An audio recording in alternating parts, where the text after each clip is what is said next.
what's up, YouTube? It's 419 Morse. Unfortunately, just a little update. Dave had a family emergency, so Dave isn't going to make it today. So prayers to him and what's going on. Hopefully all that works out with him. But right now, I got Brandon from Peace and Pets. We're going to make his podcast debut, I do believe. Smaller breeder, just getting into things and stuff. So we'll talk to him and see what he's learned and what he's about. So what's up, Brandon? How you doing, man? Yo, what's up? Everything good? Everything good, Hey, brother? good. So my first question I got to ask you is, how did you come up with the name? So, so I was sitting in the house and like everything I do is just like earthy. Like I like outside nature, all that type of stuff. So I was just sitting in the house one day and I felt like I was just at peace. So I was coming up with I just putting everything together and then needed to come up with a name. So Peace and Pets was just like perfect. Right? I don't really honestly like. It wasn't really too much I really thought about, but I'd rather be around animals and stuff like that other than anything else. So it was just like animals brought me peace, and I was trying to make something out of it. So I just went with it. Just went with it, huh? Awesome, Just man. went That's with cool. it. That's cool. So how many reptiles do you have right? How many snakes do you have right now? Oh, so right now I have 24 snakes. Yeah, I Okay. got 24. He said that last year was your first year actually breeding, and now this is year two with you, correct? Yes. Yeah, Okay. last year was So my first. what was your first clutch that you had? My first clutch. Honestly, I don't know. So I do know that the female was a leopard fire, and the male I picked him up as a het pied male. Okay. I don't know if he was inchy, don't know if he was fire also. Actually, he was supposed to be fire because I wanted to make super fire leopards. And I picked him up and then I put them two together and they popped out with some babies. And so I had 6 eggs, two died. First year I didn't know what I was doing. I think I put them in some water like too low or something.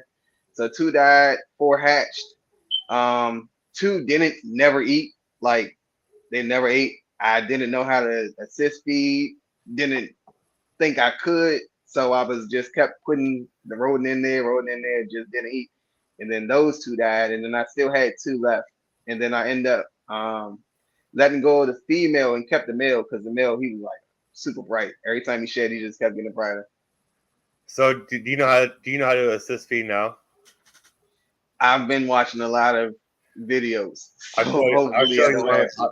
I'll show when we're done with the podcast. I'll show you backstage how to do it because I got All assist right, feed. cool. I got assist feed one actually today. 'Cause I don't think she ate for me again today, so I'm Oh gonna man. I'm gonna have to assist feed her. So I'll show you. But anyhow, so that's good enough. So based off of your error, so this is actually good because so I can see where you're learning this stuff from too. So you said that you put in too much water with your eggs, whatever. So what did you use for your like how did you set up your egg boxes and stuff? Your egg box. So I use perlite. That's the white Okay. one, right?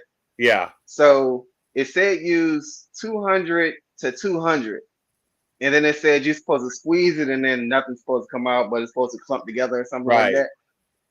And when I was squeezing it, nothing was coming out, but it was still breaking up. So I just put some more water in. And then I guess I put in too much water. So like when I lifted the tub up, I could see like a little bit of water at the bottom. So I was like, all right, well, they're not gonna get that deep. I don't think it's gonna affect anything. And then I didn't put an egg grate or a egg thing on it. I Okay. just like pushed them directly into the Yeah. perlite. Well, I mean that doesn't really. I know that doesn't really affect much. I know that's how Canova does his. He doesn't put an egg grate in his either. I don't believe. I think he just pushes them down there. I don't think it was the water. It could have just been bad luck. In all honesty, because like I kind of do mine the same way. Like I use the Vermilite, and when I mix it in, like I don't even weigh the water. Honestly, I do it off of feel and stuff. Mm, So I'll take it and I'll run it over the sink water and then I'll mix it up with my hands and then like when it's mm, nice and clumpy and then like I just start to kind of squeeze water and then I'll pat it all down and then I'll put my light diffuser on it and then I just put the eggs in there and I What kind of tubs are you using? I'm using Sterilite. You use a sterilite, so Sterilite they got the tub. locking lids on them and stuff. No, they don't got Okay, the lock lids. try using the locking lid ones, and then put press and seal over it. Yeah, put press and seal over them, and it's just a regular little lid that just sits on top. Right. Yeah, I don't think it sounds like maybe your Sterilite, because like I did a trial run with the Sterilite tubs that weren't locking the lid, and I had problems with the humidity into that tub because when I first got my incubator, I was doing trial runs to see what would work best, and I put an empty tub in there with the Vermilite, and had a Sterilite in it. It looked like to me that the Sterilite tubs weren't, I don't know, like on tight enough where it was holding Mm, the humidity well, and I think that was the problem, especially like with the press and seal on there. When I switched over to when I was like, okay, I had enough of this, I'm gonna switch over to the locking lids. Bought some of those, did my test run again, and it was way better. And I've had no issues right, with right. hatch rates. Besides, if they're, I mean, even I mean, I've had one, go bad in the incubator, but that was because that was the mom that died on me, and she laid that egg, so I wasn't expecting that egg to Uh, survive. But the other two eggs that she did lay on time were fine. And I've only had one egg baby actually come out dead because I don't know, it just didn't absorb its yolk or whatever. It was kind of just one of those things or whatever. It's part of breeding. But I mean, I think my yeah, hatch rate is pretty well successful. So try that. If you have any more questions, dude, just get a hold of me on that, man. I'll help you out. cool, cool, cool. Let's Yeah, see. I ain't know what happened. I ain't know Yeah, what it's, happened. it's it's just one of those things. How many air holes do you get in incubation tub? We use one hole. I don't. I use zero holes. I put zero holes in my guy. What I end up doing is when they're getting ready to hatch, so like maybe about 30-day mark or even 45-day mark, I will actually I'll take the tub out, I'll burp it, I'll let fresh air in it, I'll seal it back up, wait until they pip, and then I'll take the press and seal off, and then when I'll cut the eggs, like when they're ready, and then I'll wait until, and then I'll get rid of the light diffuser in there. I get the egg Mm. rack. I'll get rid of that. So like if they do come out, they don't get all twisted up. And Is that before or after they hit? this is Sometimes. I do it after. I keep them on the light diffuser until I cut. Usually once I Okay. cut, I'll take the light diffuser out. So like when they start coming out of the eggs and stuff, like whenever because like I work 12-hour days, so if they come out of the egg while I'm at work or whatever, they don't get all messed up in that light diffuser and stuff like that because I don't like it. And then when they're all out of the Makes egg, sense. yeah, then like when they're all out of the egg and stuff, I will actually get rid of their egg. I'll get rid of the vermilight. I'll get rid of that. Freaking put them on paper towels right away. Give them like rinse them off and stuff. I don't keep them on the vermilight like even normally like there's sometimes like depending on the clutch too. Like I don't even like them going around on the vermilight because it gets all up in their pits in their mouth and stuff, and they Mm. actually kill them. I've heard of stories like that and stuff, and it just worries Wow. me. So like even like if they had their head poking out or if I cut, I usually get the vermilight off until like as soon as they're out of the egg, vermilight's gone. They're on paper towels. Even if they're still in the Sweet. egg, I'll transfer the egg onto paper towels because I don't like them swimming and squirming all over that vermilight because it's just so messy. I just don't want it in their eyes and their ducts and stuff. Yeah, I heard the same. So soon as they one pipped, and then I cut the other two because I was going out of town. And then once that happened, I took them out and I put them directly onto the paper towel with water on them. Like it was like a soaked up paper towel. Right. Yeah, because I said I just and then like maybe every like day or so, until they first shed and stuff like that. Like I'll open up that tub, but I'll normally at some point, whatever, especially if I have eggs in the incubator and stuff. Like I don't want to keep. Oh, what's up, David? Happy Sunday, man. I don't like to keep opening up that incubator when I have other eggs in it, so I'll put them in my hatchling rack, all in a group until they shed. That works too as well. I mean, there's different tips and tricks you can use, like just kind of whatever works for you. Everyone does stuff differently. So last year she had two that didn't survive, and then this year she had two that didn't survive. So you Really? think that's more so like a her type of thing? Are the eggs looking like they don't look like messed up or like they don't look wonky or anything? Like Nah, they look normal. This year I noticed two had like the veins weren't as strong looking as the other right? birds were. You you giving I do notice too they don't get a lot of food too. Like you'll get that calcium deficiency on the eggs too, like where the shell doesn't look as like strong and stuff like that. You just got those little patch like so that's how you know too that Yeah, it was real patchy. yeah, like when you're like when they're building and stuff, like so building is the key part of it. So like if they're not getting their enough food and stuff like that, it's like when they're building, I normally bump mine up to like a medium rat. Usually they're probably about you know, where'd you go? What's up, Will? How you doing, man? I don't know where Brandon went. I lost you. All right, technical difficulties on Brandon, and he'll be back. All right, so we'll say it was just me. He'll be back. What's up, Will? How you doing, man? Oh man, it's gonna be doing some. I need to watch out for the new update. Well, I'm doing I'm gonna be doing a video here coming out of this that nanny clutch. I think I got the IDs. I think I got the IDs for that pretty figured out. Let me message him. See what happened.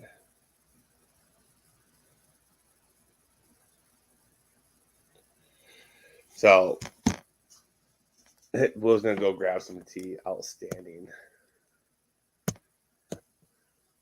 He said, triple six said we fed up to 2 to 3 times per feeding when building follicles. Yeah, you can do that. I mean, if you're feeding small rats, I don't know.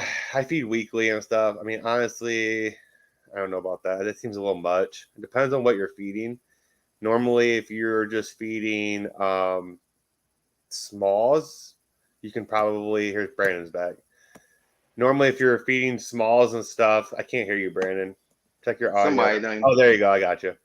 yeah, Normally, somebody done called. what's up, Car? Morning, man.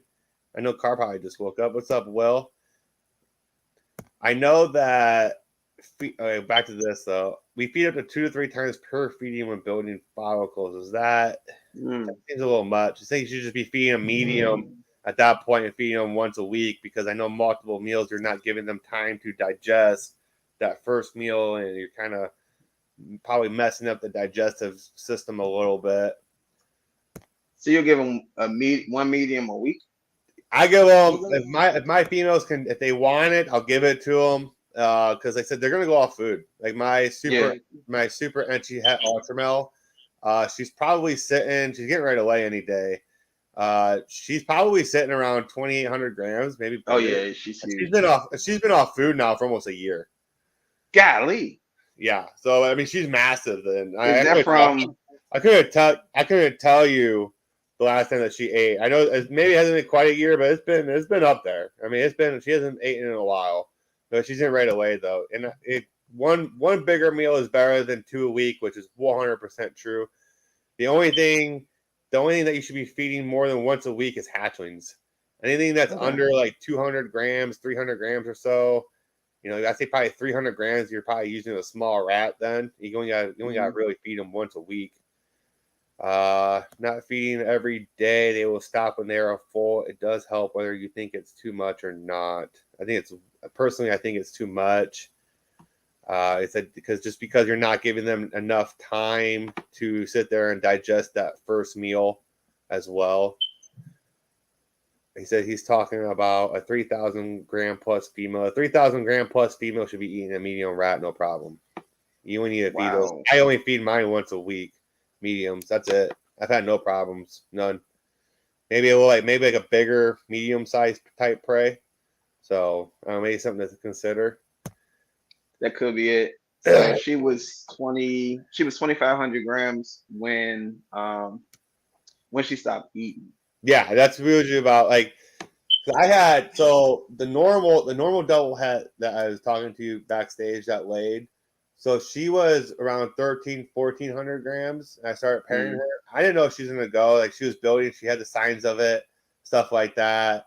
Um, and I was actually surprised that I actually got 6 eggs out of her, and she, I mean, I didn't wasn't expecting that and stuff, and she laid really nice eggs, and I mean, they went. I was like, hell yeah! But she was eating, mediums and stuff too, so I just depends on the snake. Building follicles, I hit them twice a week with 10 to 14 days with night drop and 90-degree hot spot 24/7. I don't night drop.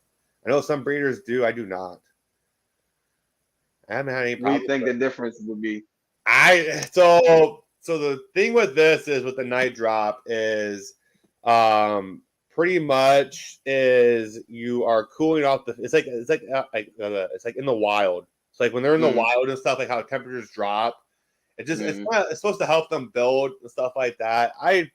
I've never night dropped. I did at first, but and then I stopped, and because like I still have, because the problem is if it's great. So it's great if you can night drop if all your females are in that rack.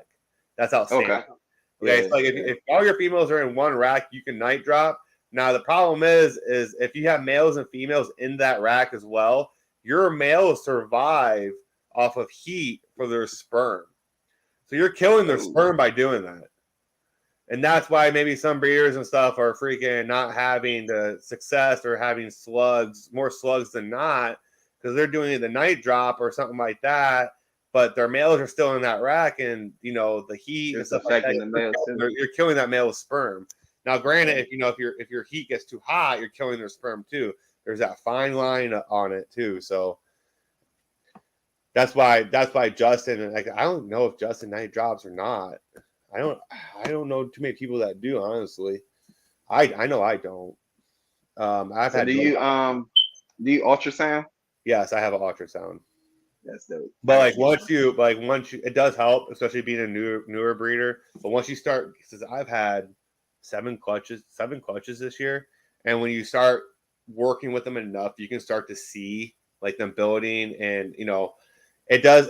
Ultrasound's good for if you have a male, if you're pairing multiple males to females, so you're not wearing out that male.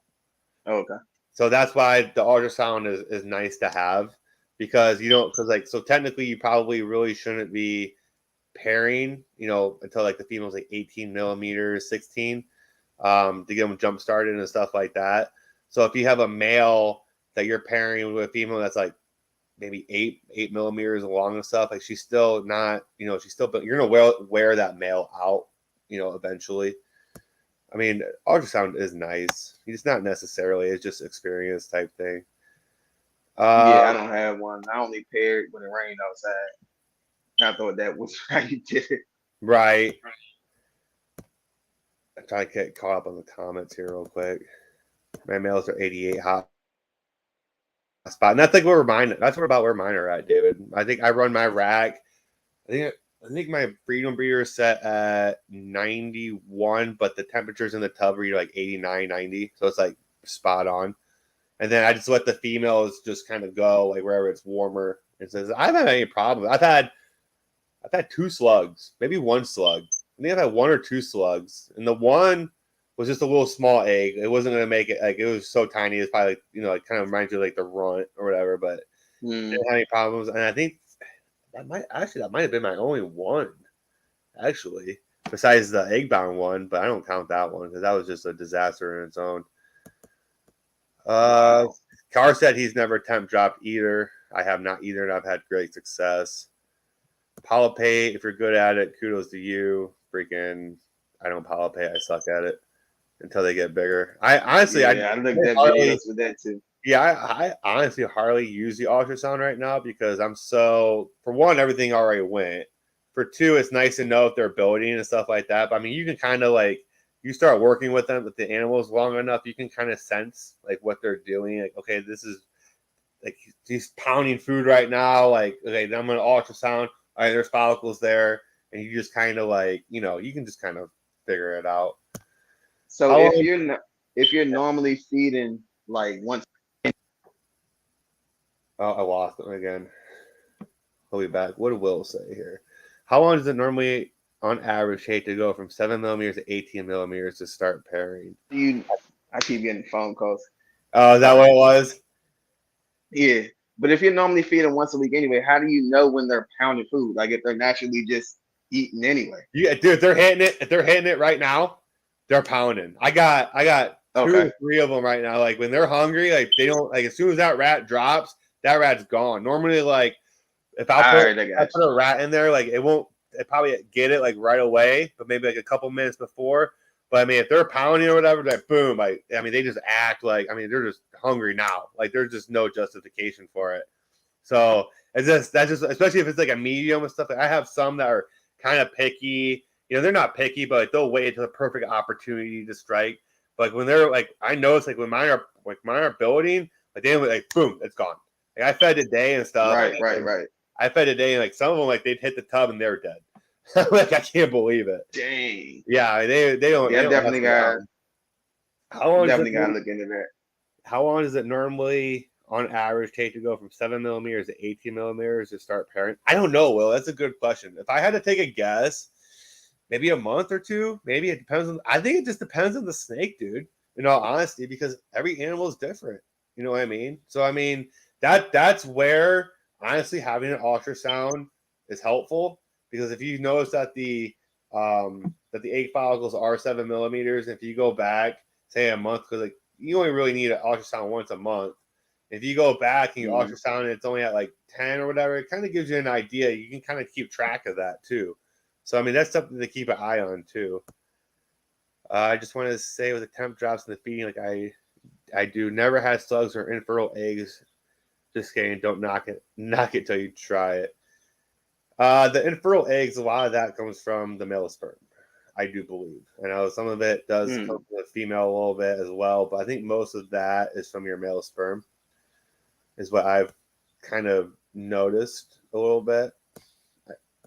So, what you got going on this year, Brandon? Do you have any pairings going on?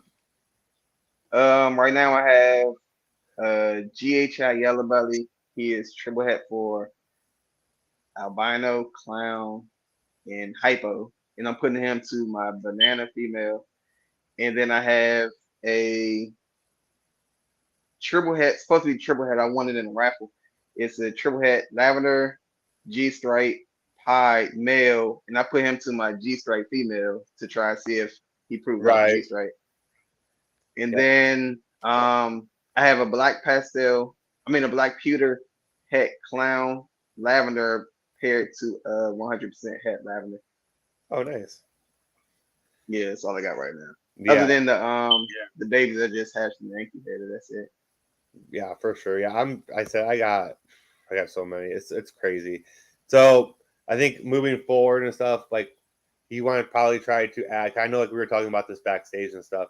Probably want to try to add into like focus more on your projects and stuff, so you're not making a whole bunch of pos hets because Yeah. like you're breeding that one. I don't remember what was that triple het to that like single gene females or like whatever it was.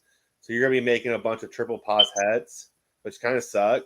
So maybe like down in the future, or whatever, if you get the money or whatever, maybe either unload that snake or whatever, and start into something new or whatever, and Yeah, so yeah, you can start building because you got to think like we've always said it costs the same to feed and house $100 snake and a $5,000 snake. Doesn't matter. yeah, You know what I mean? I was thinking of that. It costs the same, I was dude. thinking of that.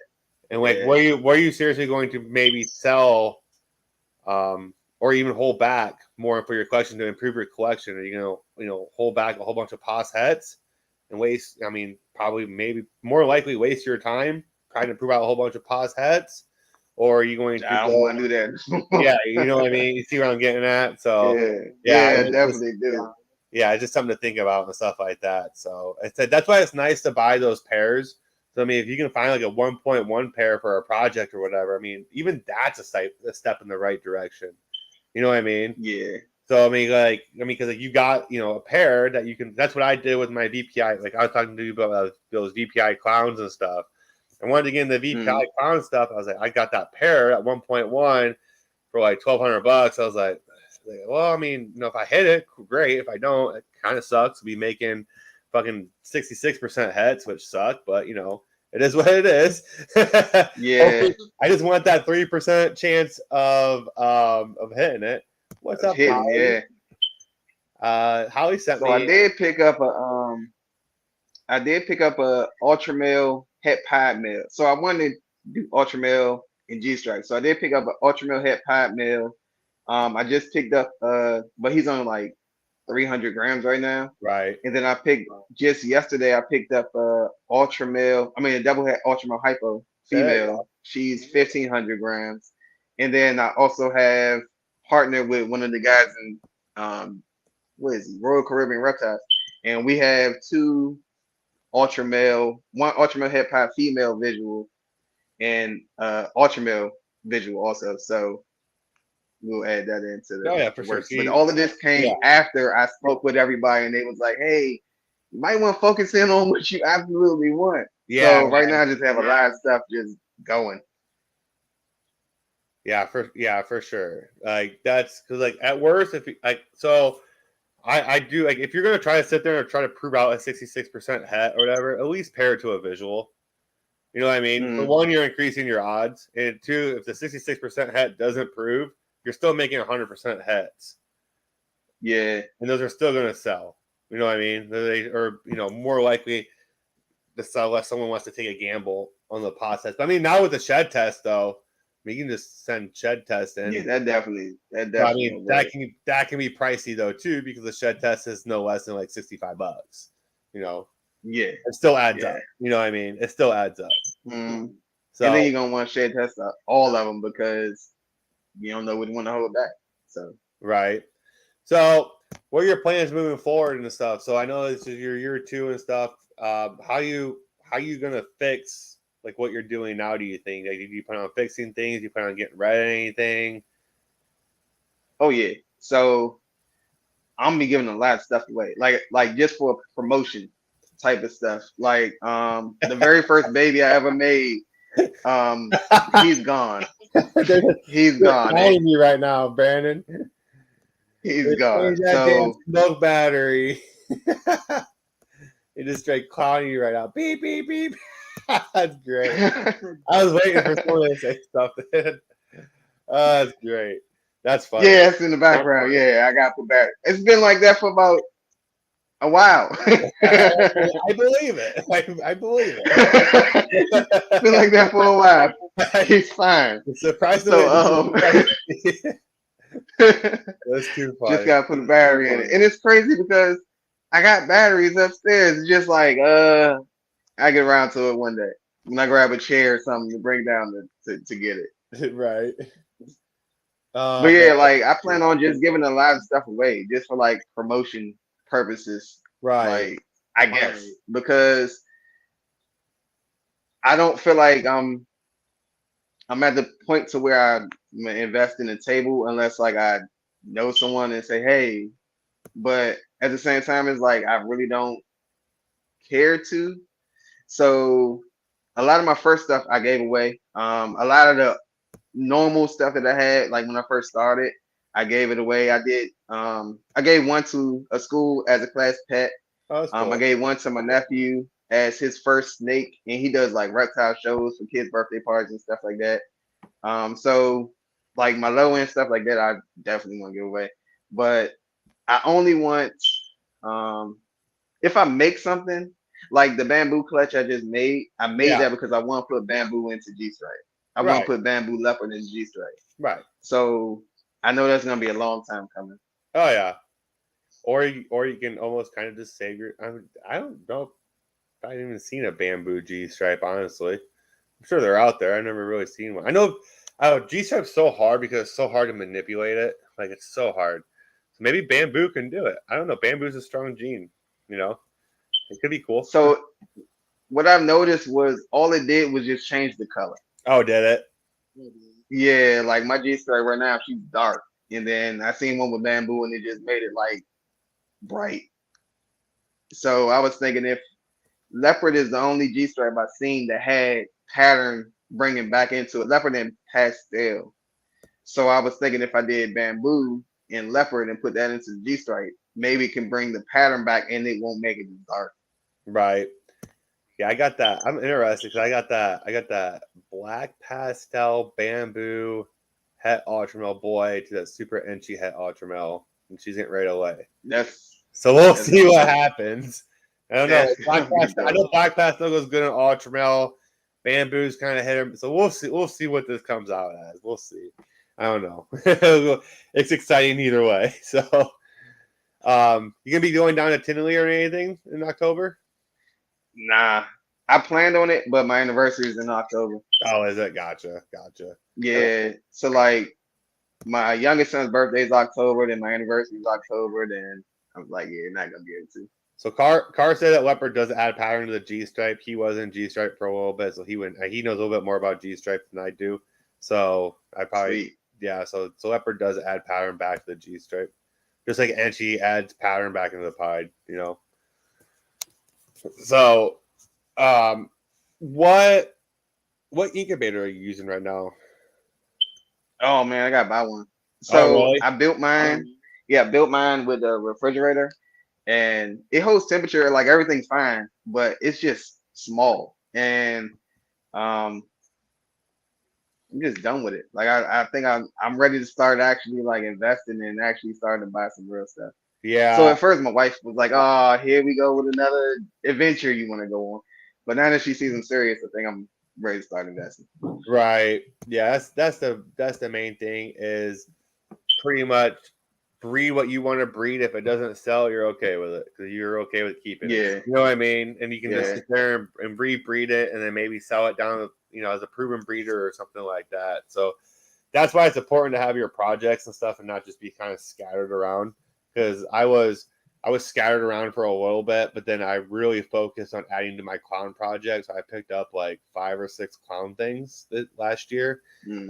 Really added some freaking fire to my clown stuff. So that's gonna be interesting too. But that won't be going for another at least next year, I think, because they're still growing up. So I what's the went fastest you can grow a female? 2 years. Ooh, Takes you 2 years. that's not Takes you bad. takes you 2 years to grow a female up to at least be decently be able to be ready to breed, and even then, that's still iffy. That's even if she wants to go. All my females, 2 years went besides I think one, and Wow. she's on year 3, but she's sitting at another 2,800 grams, and she still hasn't laid a clutch for me yet. So it just depends on the snake, man. At least minimum 2 years, minimum. Yeah, They gotta be at least minimum I two got some years, at time least to go. yeah, at least 1,500 grams. Now I have a hypo pie that she's now she wants to eat all of a sudden. I struggled with her she's 3 years old. I struggled with her for 3 years. Because she'd eat really good with rats and stuff, and then she just want to go off food. And then I throw a mice in there. She might take it once. Then maybe I throw another one in there next week, and she want nothing to do with it.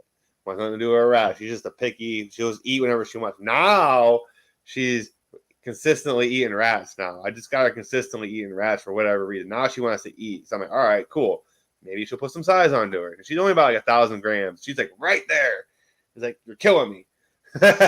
You should have been breeding a long Yeah, time ago. I got a pie. She is 2 years old now, and she's at 1,000 grams, and she would not eat. Like I put her in the bioactive tank, and I had to put ASFs in there. That's the only thing she seems like she wants to eat now.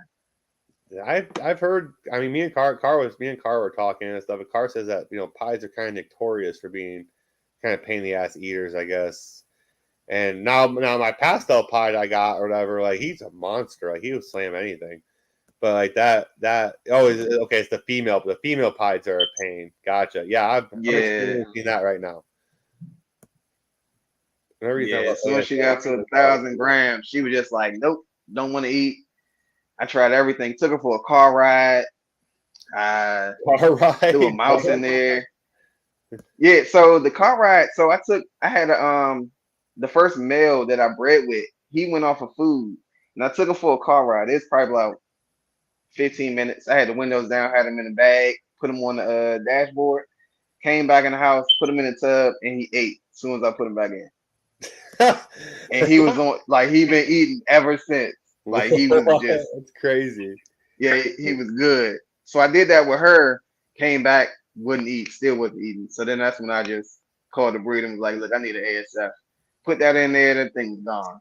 Yeah, So I'd have the ASF for that female pie, and she want nothing to do with him. I'm like, I hate you. Like, I got rid of all my ASF. I was feeding them, I was breeding them, but then to me they got so much of a pain in the ass because it takes forever to grow them up, and by the time you put yeah, food in the ASFs and try to get them up to size and stuff like that, like it just wasn't worth my time.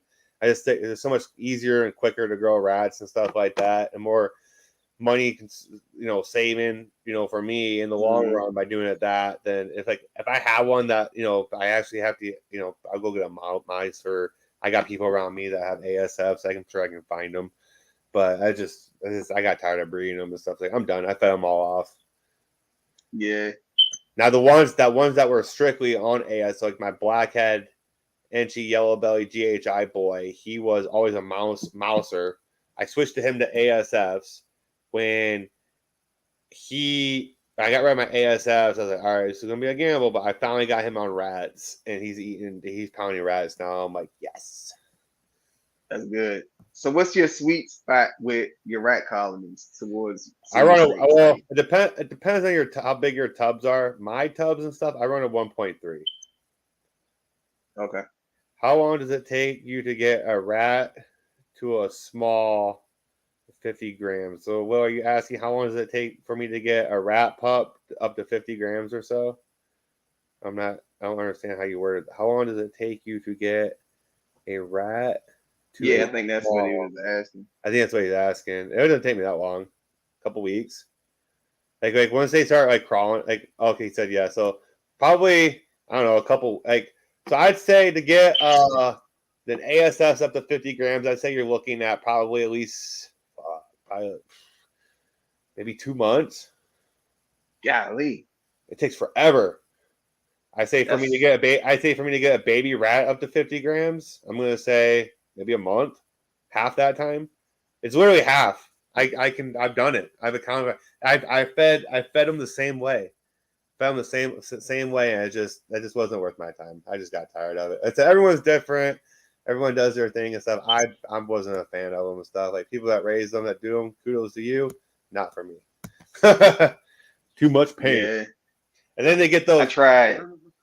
Yeah, and then the ASS will get those, like, those tumors and stuff on them too. Like, once they get older and stuff, and then they'll start transferring them to the colonies and stuff like that. Like, Mm, the rats don't get them for whatever reason, but the ASS have a tendency of getting those little, like, boils or tumors on them, and then, like, by then, like, they're done, and it just wasn't worth it for me. I just got tired of it.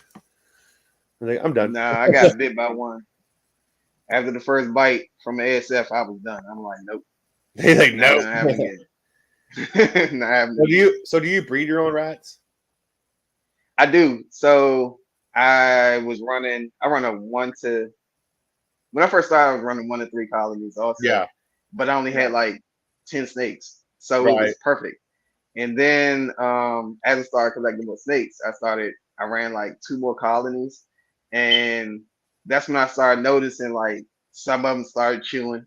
So then I had to feed off the whole colony, and then I tried to start up another colony, and then I started running out of rats. So I was like, man, I might as well just start buying rats again. So right now I have three 3 colonies, and both of them are 1 to 4, and it gives me just enough to be able to feed like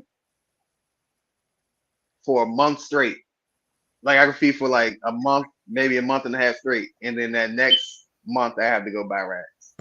Well, see what you got to end up doing and stuff. You got to so. What's up, Ray? How you doing, man? So, like, what you got to end up Hey, how you doing. doing? So what you got to end up doing and stuff is, like, with your rats, you got to kind of treat your rats like your snakes. Okay. So let's say that I try to keep track of my rat colonies and how much they're producing. And when I only see litters of like 4 or 5, I'm done with that. I'm done with that colony. I retire them, and like Oh, the babe okay, and the babies and stuff that I have, or like the smalls, I'll make them into a new colony. sweet. You see what I'm saying? That way, like, because like Yeah, you got yeah, you got to think of it a lot like the snakes and stuff too. Like, is it worth you sitting there cleaning and feeding your rats and stuff like that? They're only producing 3 or 4 babies for feeders and stuff. Like, when you got way much more money going into them with, food and supplies and stuff, and they're only producing 3 babies.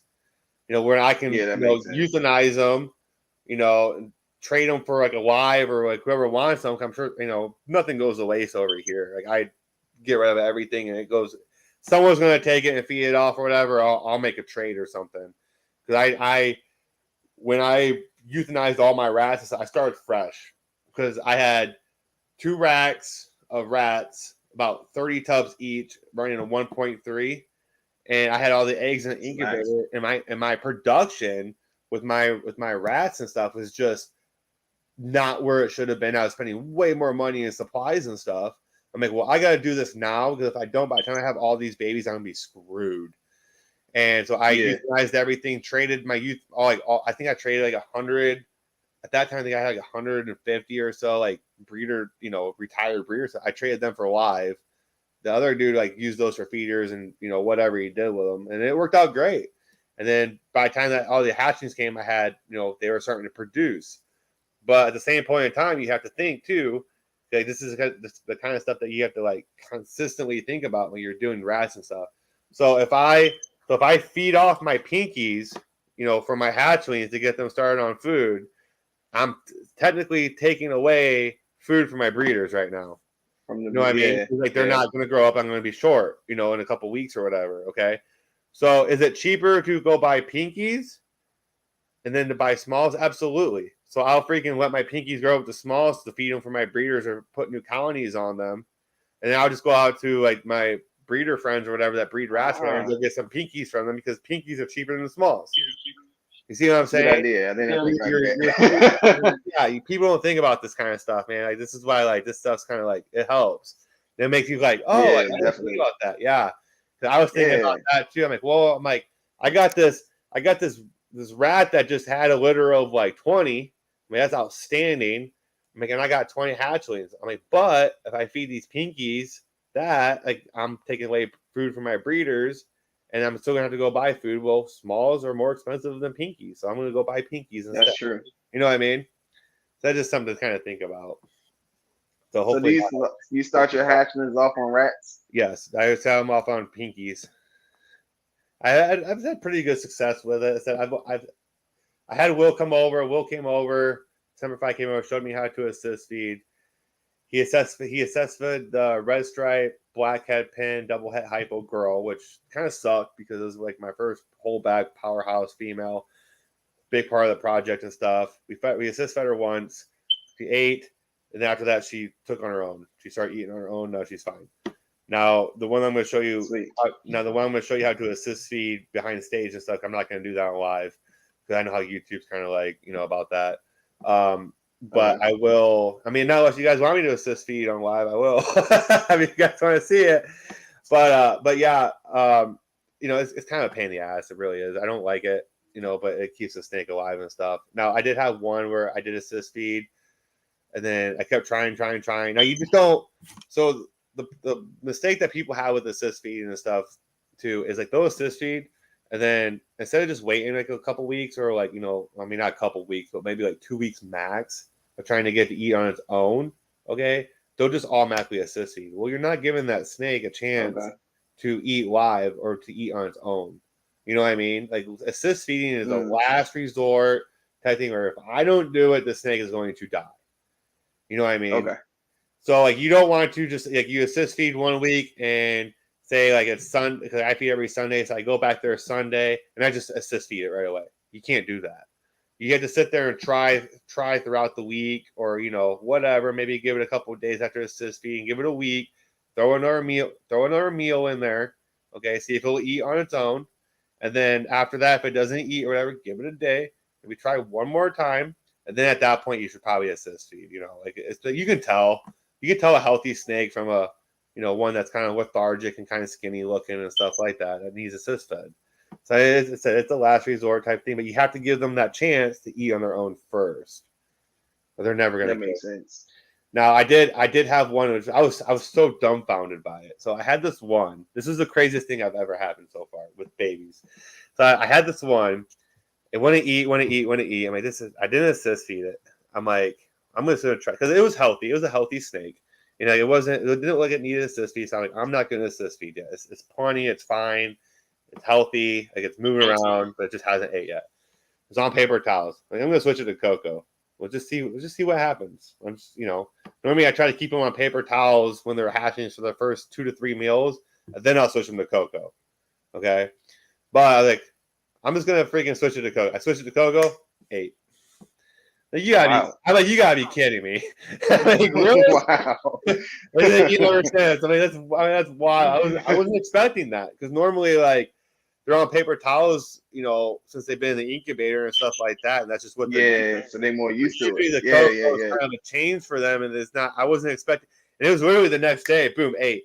I'm like, dang, like, Wow. it liked it. I'm like, all right, cool, whatever. So I mean, that worked. So you just gotta try your little nips and tricks with it, man. It just you get your own thing going once you've been doing it, long enough and stuff like that.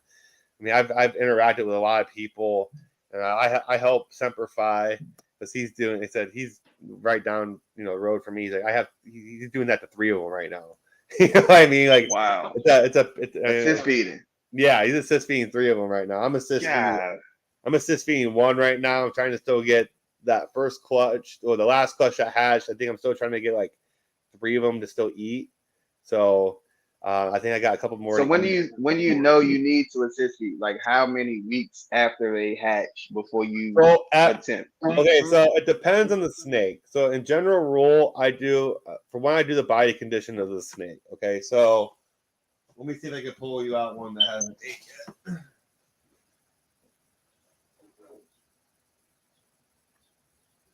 I think this one's actually just 8. It's like something like this that's probably sitting. This is like one of the ones that just hatched. This is from the nanny clutch. But so some, like this or whatever, that's, kind of thick, pretty healthy Mm. snake overall. I'm not assist feeding that until I absolutely have to. It's normally about 3 weeks. Now, the one that I am going to assist feed today, now I'll show you. Now, that's at 8. I highly doubt it. It didn't. You can see the difference. And this snake's actually older. Oh yeah. I mean, you see how much smaller You that said snake that is? snake's older than the one that you just had Yeah. out? See how it's kind of like skinnier? Yeah. So she needs assist fed again. She ate Okay. last week and said she won't want it. She wants nothing to do with eating on her own right now. So I mean, My thing with assist feeding, it just looks like you're just choking the snake and trying to force feed the snake at the same time. there's a way. I'm going to show you an easier way to do it. Will showed me. So he's the one that showed me how to assist feed properly. He has a really skinny one too that he's been assist feeding. That's even worse than that one, and he's been keeping that thing alive. Wow. So you really just got to, it's a body condition type thing, like where you can sense it when you've been doing it long enough. Like, okay, like if I Mm. don't assist feed this thing, like it's probably gonna die. Like 3 weeks, Right. especially as a hatchling. Okay, so especially as a hatchling, if it hasn't eaten the first 3 weeks, I'm assist feeding. I don't care. I think 2.5 weeks is max for me because Carr had one that he didn't assist feed right away and it died on him. And he was like, Wow. I wasn't. He's like, I was kind of iffy about it. He's like, I wasn't sure. He's like, I was trying to give it, the benefit of the doubt to give it, but we talked about it. And we learned that together and stuff, and I learned that with my hatchlings and stuff. Like that's why it's nice to have like your friends and stuff where you can talk to about things like this with their experiences. And we were like, yeah, so like to be on the safe side or whatever, probably like 2.5 weeks, 3 weeks max Okay. from the time that they shed. Okay. That's from the So time that's that's from the time that they first shed. okay. They still got to digest that yolk and all that stuff. You know what I mean? But if you have a snake that comes out, say, let's put it this way. Let's put it this way. The difference between the the size difference too of like when they come out too makes like you're gonna a snake that's 40 grams you're going to assist feed sooner than a snake that's 60 grams. And that's not That's eating. the next question. You know what I Yeah, mean? that's gonna be the next question. Yeah, You yeah. know, what is the difference between assist feeding and force feeding? I just have to get the head in their mouth closed and pull back, and they do the rest correct. Well, assist feeding is I'm only sticking the rat down there pretty much like probably like halfway down its mouth. If you turn the pinky upside down too, it helps. and you only normally got to get it down there about kind of past their shoulders, and then normally they'll do the rest. Force feeding, Okay. you're pretty much taking a tube down the snake's mouth or whatever. This is what the And vet just does. shove it. You're taking a tube down, like you're grinding it up, or like they have like a, you know, they have like a, I don't know, like it's like a mixture or whatever that they use as a supplement that you can set a tube down a snake's mouth or whatever. You can force feed it that way, or you're pretty much taking a piece of prey and you're forcing it, like Will said, all the way down. Assist feeding, you're just kind of helping it along. I you know, I do it while they're alive, too. Like, it's just one of those things, whatever. It's not fun to do. It's really not. But So you do it with a live rodent I do. with the pinky? Yeah. I Yep. It would die. mean, I think it'll help the natural instincts of the snake anyway. Yeah, it Feeling helps. something wiggle around in his Yeah, it mouth and helps. all that Like good that, it stuff. gets the appetite going. Like, so I'm not a fan of it. I know it's not something I made videos about or anything like that. But I mean, it's part of the it's part of the breeding and stuff. And I don't think I've ever honestly really talked about it because I honestly wasn't comfortable enough at assist feeding. But I've assist fed 2 snakes now, and I mean, ask Semper if if he was showing me, dude, I was so nervous, and I was like, man, I don't know if I can do this, dude. Oh, it's easy, just do. Like, all right, like he's like they're more resistant because like the snake struggles and stuff, dude. Like there's a certain way you gotta hold it and make it easier and stuff. I mean, the tail's flopping and stuff. I mean, they don't like it. Yeah. Look like he's You gonna don't try to want to hurt grab the you. snake, Yeah. as well. But it's just one of those fine line things, man. It's crazy. But I mean, I got the good grasp on it and stuff. Like I just not one of those things on YouTube that I know there's videos out there. I think that there's enough videos out there where I don't think I'm personally going to make a video about it unless someone absolutely wants me to. But I don't know. You know what I mean? Yeah. So I seen multiple videos. In one video, they were shoving the whole thing in the mouth, like just pushing it into the throat. And I No, was like, ah, no, you don't do that. So all you do really is you take the pinky, you hold the snake like by his jaw like this a little bit, and I kind of like use my back hand right here to keep his neck straight. And then like when you do it, it's like you take the pinky upside down, okay? And then like so like when you start pushing it down or whatever, when you open the snake's mouth up, you get it like in there like by the shoulders and stuff. And then you shut the snake's mouth, and you take the pinky, you shove it back, or you like, kind of push it like back a little bit. And that will cause the mm, teeth to sink into the saying, pinky, so it's harder for them yeah, to spit it out and they'll just swallow it. It's a nice little trick. sweet, Yeah, sweet. I'll show Yeah, you. I hope I don't have We to. gotta do one backstage. I'll show you backstage and stuff of how to do it. And stuff. I gotta do that one. And so she's not eating, and she needs to eat it again. It's been about a week and a half, so she's due. I've been trying for like a week. I says fed her. I tried again 5 days later to try to feed her just by herself. She didn't eat. I let her be. I tried again today. Like 2 days later, she hasn't eaten yet. Again, so it's time for me to assist feed. So that's why I'm So ending you up. assist feed every 7 days if you need to, give or I take. try. Well, not 10 at most, really. I try. Like I said, I try to offer maybe 2 or 3 on their own, and I'll just leave the snake. Like if a snake's not eating too, don't handle it at all. Like Okay. unless you're assisting, because like if you want to sit there and play with, like you're not doing the snake any good because you're just stressing out more. Like you really shouldn't be handling a snake or even a hatchling until it's established on food. Technically, Right. that's when because like if you're because they're still not comfortable, they're still stressed for whatever reason, stuff like that. So it's just just one of those things like where that's just my general rule of thumb is if the snake doesn't have at least 3 meals into it, I'm not handling it. Or if it's That not makes or if sense. it's not at least consistently eaten, if it hasn't at least taken its first meal on its own. Normally, if you can get that first meal on its own, normally it's fine. Normally, I haven't had a problem. I haven't had one take a meal and then turn around and I have to turn around and assist feed it. I haven't had that happen. It's just to get them kick started. It's kind of it's not fun. Let's see here. If you send me a link when you go to the background, I will show you that snake. I'll send you a link here a little bit here. Well, when I'm done with the live. Um, but yeah, so that definitely some good knowledge right there for you. So what about So how moving long forward? before? What was that? Okay. No, go ahead. No, I was gonna say how long before you go from pinkies to, I guess, a fuzzy or a pup. So I go. So I say probably you just go by the body size. So if they're so if you put the snake down, and if the pinky or not the pinky, but say that the crawler is as thick as the body, you're fine. Okay. As long as the thickest part of the body isn't smaller than the rodent, you're fine. You can feed it. Doesn't matter. That's the Yeah, general because I didn't rule. want to do hoppers. Yeah, I that's didn't that's want to do mice.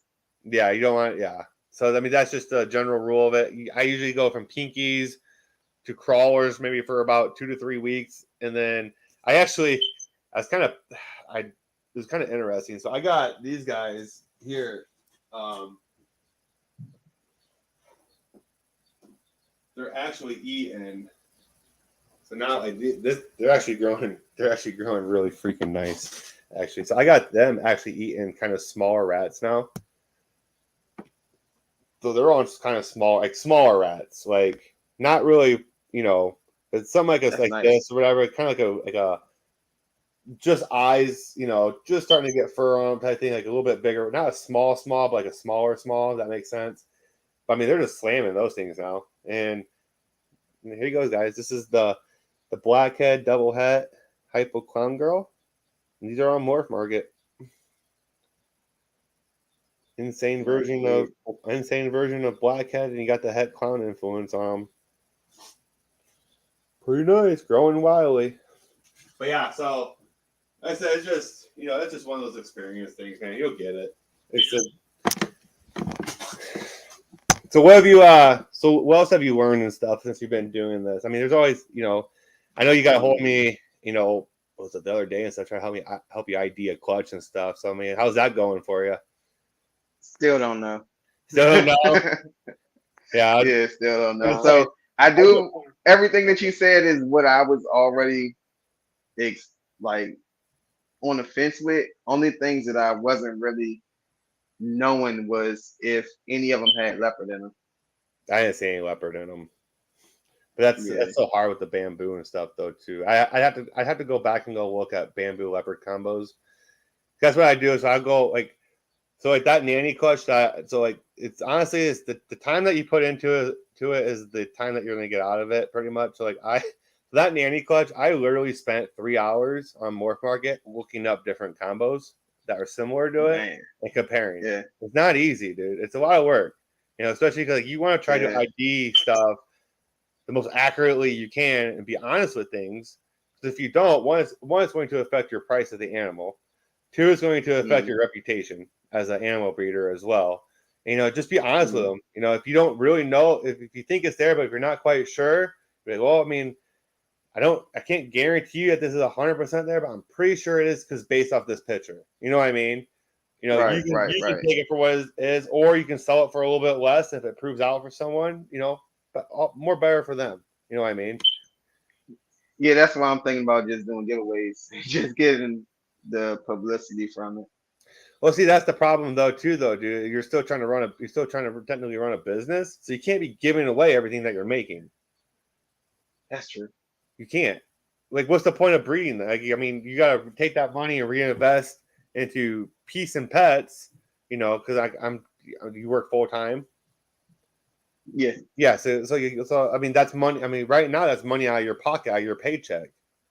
You know what I mean? So if you're sitting that's there, true. you're making these animals and stuff. Whether the case may be, whether the process, it doesn't matter. Like it's okay to do giveaways every now and then. A 500 subscriber giveaway, you can't be doing it all the time, man. That's the same Right. thing. That's the same thing with people. That's my own personal opinion too, with like sales, like on Morph Market and stuff. It's okay to have a sale every now and then on your Morph Market. I get it, but to do it like every other month or every month, like why would I as a buyer sit there and pay full price for your animal when I can just wait a little bit because I know you're gonna have sales because you And always you're do gonna it. put it on sale. Yeah, You that's always true. do it. That's true. You know what I mean? Like I want Yeah. to pay full price then when I know you're just gonna put things for sale. You're cheating yourself out of money. You know what I mean? And you're cheating yourself out of what you put into your business or hobby, however you want to look at it. Like there's more that goes into it than just give. Like, yeah, that stuff's fun, stuff like that. But you also got to be having the money coming in to be doing that. Yeah. So what do you think about like raffles or something like that? Raffles are cool. They pay the slots. You know, is that what you're talking about? They just spend the Yeah. money, like Yeah. pay $10 for a slot. You know, you get. Yeah, that's Yeah. fine. 'Cause, you know, someone's paying for that animal. Say you're trying to sell that animal for $200. Do a raffle that's worth $200, and you're still getting your money back, and someone's still getting an animal for $10. You know what I mean? Right. But if That it I was, was thinking that would that's possibly work. better. I'm more of a fan than that than I am the whole um just give it away type thing. Now Okay. I'll do now when I hit 1,000 subscribers on YouTube. I'm gonna do a giveaway for sure. We did the 500 subscriber giveaway. I still owe people shirts and stuff. I gotta get those made and stuff. It's just been so crazy over here. I haven't forgot, but I know we did that 500 subscriber giveaway and stuff, and I gave away 3 T-shirts, I believe, and and me just starting and stuff. I give out $100 off my morph market to 3 different people. You know, that's better Okay. off. It's better doing that than giving away a totally free animal. You know what I mean? Yeah, I see what you're saying. You Yeah, I see, see what you're saying. because I was just thinking about saving space and less animals to feed and all that type of stuff. Also, what was that? I was thinking about like just the saving space and having less animals to feed. Well, yeah, But I'm thinking the raffle might be easier, yeah. Or that like you might be said. easier. You can do those. You can do those group things too. Like give away a 1.1 or something. You know, that's. I'll talk to you more behind stage about it. With Will asking, speaking of discounts, if you had a 5K snake, if it was the same genetics without spider, how much would you discount it because it has spider? That's a good question. Well, I'm assuming that you're talking about your puzzle spider clutch. I would be assuming is what you're talking about. If they don't have any wobble in it, dude, I mean, honestly, I probably wouldn't knock off that much money. I mean, I try to sell it at, and I mean, obviously, he says yes. I mean, with it being puzzle and stuff, I mean, if you guarantee know that some of that stuff is puzzle, will I would that's tough, dude. I wouldn't discount it a lot, just because I try to get as most money as you can out of it. If someone's willing to pay that much, they will pay that much. Like that's awesome because that's what it's worth. That's what it's worth to you. Because it still takes time. You still had to take that effort and time, Will, like I said, to sit there and do that snake, feed those parents, you know, the electricity of it, the housing of it, all that and stuff. So I mean, that's why I'm not a big fan of discounts, you guys. That's why the market just drives me crazy right now. People are just lowballing themselves. Like no, I'm not trying to call it, but like, I see breeders doing those bongo sales and stuff like buy one get one half off or same you like. Yeah. I was like, oh my gosh, like, I get you probably need the room and stuff like that too, but at the same point in time, like at least get something out of it. Like you're killing yourself. You can use that. You can use you. So technically, like it's like a ball python market or whatever. You should, depending on like you have your whole bags, whatever you don't want. You can either um, reinvest it into your business or you can pocket it. I mean, it's either or. I try to reinvest it if you can, because he says zero. He has zero confidence in what it is. You haven't seen any breeders that had made that. He says cough will cough.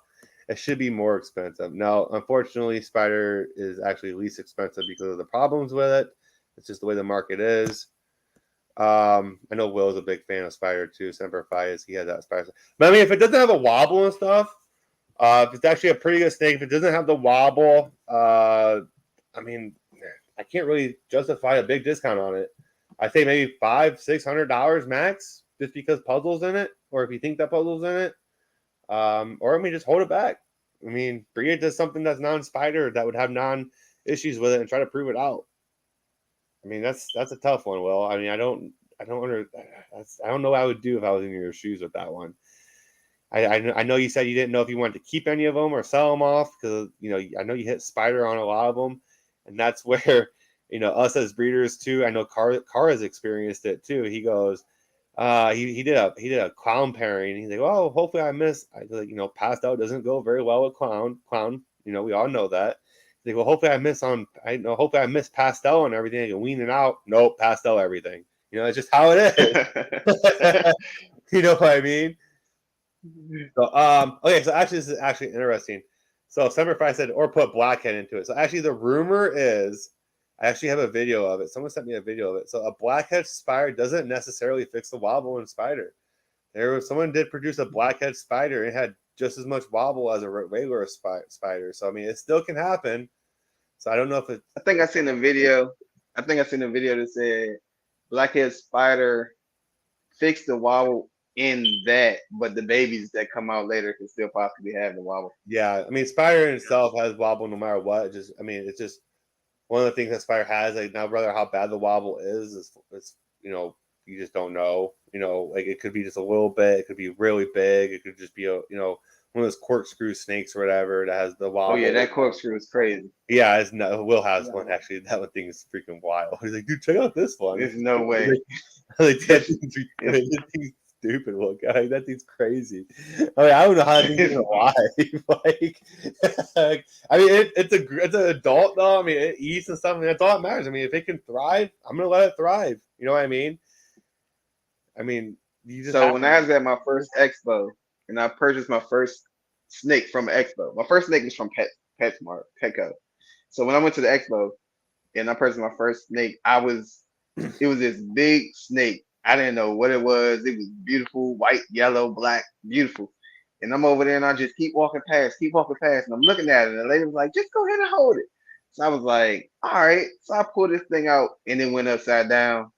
I freaked out. I was like, I don't know what this snake just did. I think it's possessed. She was like, oh, it's a spider. And I was like, no, it's a snake. She was like, no, that's the morph. And this thing was like upside down. I was yeah, like, yeah, I'm not, I can't do it. right. And Stand she was like, "Oh, it eats perfectly fine." pastel combos are just as nice as any other. It depends on the combo. I mean, I've seen some nice pastel combos. I mean, Garrick Demeyers produced some really nice pastel clown combos and stuff, and they look really good as an adult. I think it just depends on the genes that you have them. But pastel combos in general, brown out. I'm sorry, it's like Sunset. I'm not a fan of Sunset. They're turds. They're just so brown and Yeah, stuff, dude. I'm just not a fan of them. I just can't get excited about them. No offense to you, Will. I know you. I know you're working with that Semper Fi. I'm just not a fan. I haven't seen anything that just wowed me, Will. Man, it's the same thing with I Monsoon. think the craziest. I'm just not into Monsoon either. It's like so much. It's just so strong and What? overpowering. I'm just not into Monsoon. I just doesn't do nothing for me, man. It's cool. I like it. I like to look at it. I don't want to breed it. I don't want to own it. I don't want to work with it. You know what I mean? As far Yeah, as it is pretty overpowering. it is really overpowered. You can't really manipulate it, and they pretty much all look the same besides the color. Others like, nah, I'm good. So what kind of jeans do you want to add to your collection in the future? Hypo. Um, Yeah, lots of that. Hit me my up. favorite, Hmm. my favorite, my favorite combo is Ultra Milk Hypo Pie. Those are nice. Yeah, those are That's nice. my favorite combo. I also like the Dreamsicle with I think Inchy in it, called like a Starburst or Oh something. yeah, it's the Starburst. Yep. You seen those Yeah, I things? like You those seen two. those in person? I have never seen it. I haven't Oh, even seen dude, the you Dreamsicle came in in person. person. When me and Car went down to Canovas or whatever 2 years ago, he had the one that he just hashed out that year was the year that he came out with the Starburst and stuff, and that thing was insane in person. Insane. The videos didn't even do it justice. I'm like, dude, this thing is insane. You can put that thing on pictures, on YouTube, whatever. It doesn't matter. Will not do it justice compared to in person. That was the same thing as the lavender. I think the only thing I've really been impressed with the sunset was the lavender albino sunset. I think it was at Tinley that one year. It was Never last seen year. it. Like I saw it on YouTube and stuff like that, and I was like, all right. But then you see it in person, it's like, holy shit! Like that is night and day difference. Like that looks really good. So I mean, I think maybe Lavender Sunset could maybe be where Sunset needs to go. Well, not Pied. It looks like Pied. Sorry. Because Canova freaking had that video of that sub adult / adult Sunset Pied that he bought when they first came out. And he's like, oh, here's the Sunset Pie now. I'm like, that? It looks like a Mojave Pie now. or something like that. It doesn't even look sunset no more. Like, it was just like, man, that's crazy, But to each of its own. Everyone has their own taste, and I have my own preferences. Just like I'm sure people don't like some of the stuff that I have, and that's okay. I'm fine with that. This is part of it. I like puzzle. I like puzzle I too. like puzzle too. I have that Yeah, hypo puzzle girl and stuff like that. I can't wait to get her. I can't wait to get her into action.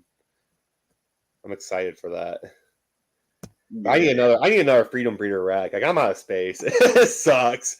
So I decided to. So it was. So I had a dilemma because like I bought a display case. It was either buy a display case or buy a hatching rack. And I was like, I'm gonna buy a display case first because it's only $450. And I was like, I can use that for expos and hopefully sell more at expos and stuff like that and look more professional. So I think that's a key at Mm, expos and stuff. So I'll let you know how that works out. So I can't wait. So it's gonna be good. It's gonna be fun. It's crazy because I remember, I'm sure you think of it too. Like, in 2 years, how long you've come and so far. Like yeah, I yeah. had dreams of doing this, too. Like, oh, I wanted this nice display case, this nice setup at expos and stuff. And I was just like, I'm so far from it right now. Like, it just seems like a long shot. Like now, it's just like, 2 years later, time's flown by. It's like now I'm like, okay, I can do this. Like, let's go. I'm starting to get things around for it and stuff. It's exciting, man. Like I love it. You got backdrop? I need to order one. They're expensive. They're like, I think the backdrop I was looking at was like $300 or something like that, but it's really nice. Mm, So I bought the display case first, and then like the tablecloth with the logo and stuff on is only gonna be like $100, and then like the backdrop's gonna be like $400 for two of them or whatever. But I make I get paid monthly, so I got to budget in my reptile stuff with my extra stuff monthly, so it sucks. mm, So like I'm still trying to budget things and stuff like that. Like, I'm still trying to get last year was a really rough year for me, money wise. I had all kinds of incidents happen, with the health and with some more other bull crap that went on behind the scenes and stuff like that I had to get through. And now this year is the actual moving forward and stuff. It's like, okay, now I can get all caught up from last year, because last year, money wise, with everything that happened, that probably put me about a year and a half behind on my money.